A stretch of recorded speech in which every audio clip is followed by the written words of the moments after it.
Ladies and gentlemen, please welcome FPA's chair, Nicolette.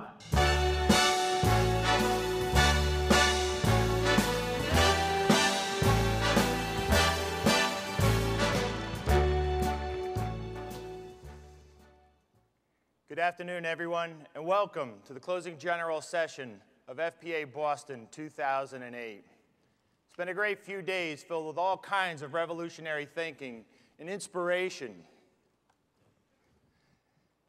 The intro music with Frank is for my fellow Yankee fans, like Scott, who won't be hearing that at the end of a game in October in Yankee Stadium for the first time in 14 years.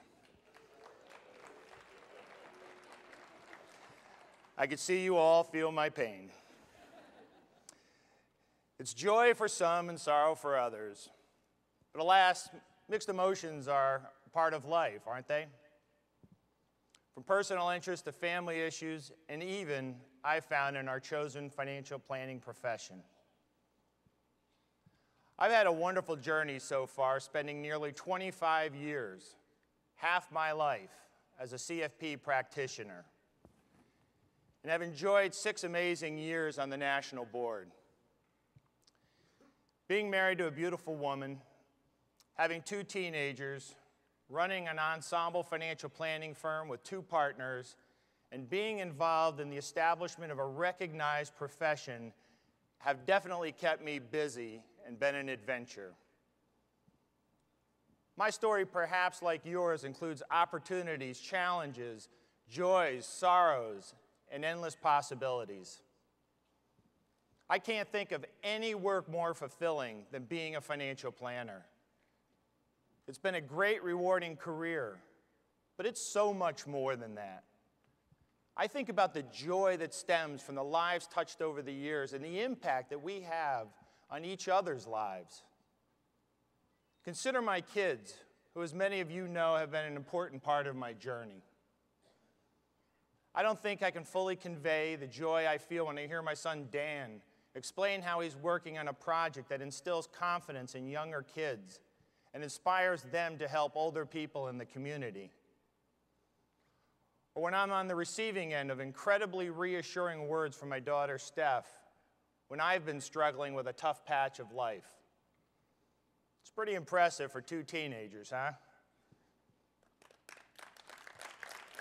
But you know, what I really want to share is the fact that while we have the benefit of having, they do, a great mom, I believe that they have also personally observed here how the individuals within this organization, frequently working together, can greatly benefit others. You need to know that your impact is larger than just your work. It's who you are. It's how you live. In my day-to-day work, I take great pride in the support and guidance I've provided for my clients, helping them achieve what they previously thought was unattainable. Every day we have an opportunity to play such a critical role in the lives of our clients, our communities, and our country, especially in these trying times. It's not just about the money. It's about so much more. We as planners and FPA as an association have so much more we can do to help. We need to make our impact felt. A little earlier, I referred to mixed emotions. Because while I feel an immense amount of pride in my chosen profession, I must admit to a considerable amount of frustration, fear, and even anger. Frustration? Yes, frustration that our foundation has some cracks, many tied over disputes about the fiduciary responsibilities. Ultimately, it comes down to this. We must work from the same client-centric playbook.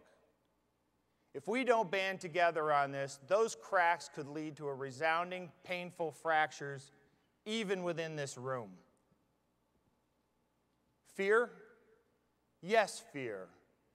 Fear that the very essence of our chosen profession is at risk of being reduced to an afterthought if we don't push ahead with regulation.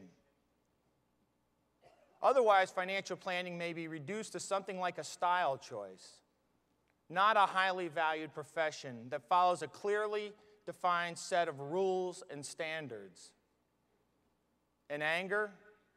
Yes, I'm angry that I'm still standing up here having to talk about this and make a special point of these risks even today.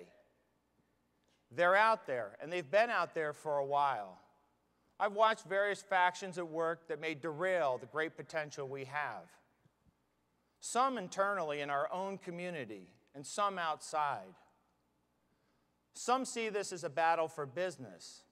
Some cling to specific doctrines and business models and rules and use them to judge others, many times harshly. It's an I'm better than you attitude. I think many times it's out of anger and fear. It's easier to attack one's beliefs than to try and understand them. I ask everyone to look within yourself. Go beyond your business models. The standard of care is the basis for working together. Shouldn't all organizations in the financial services community believe that the client's interests come first? We saw that. We saw that some groups do that when we all engaged the CFP board as they were updating the standards. A financial planner is a fiduciary always when engaged in financial planning with a client. The CFP board showed courage and leadership, and I thank them for that. I also implore them to stay strong and continue with their work with all of us in having this financial planning profession recognized as the next great profession serving the public. But not everyone agrees with that. There are others that are taking a very different position. I believe as members of their organizations and firms, we need to stand up. We need them to hear us loud and clear when we tell them that they need to work with us to create a world where we can practice as we were meant to.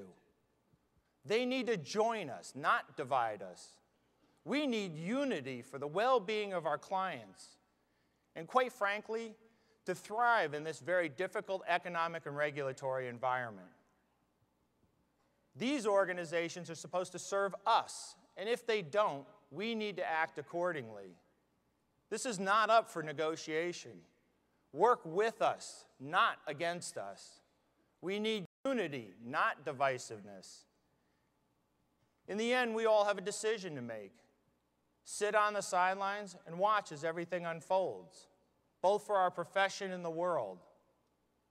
I fear that if we stand on the sidelines, we would realize the words of a song that I heard that says, "You don't know what you've got till it's gone."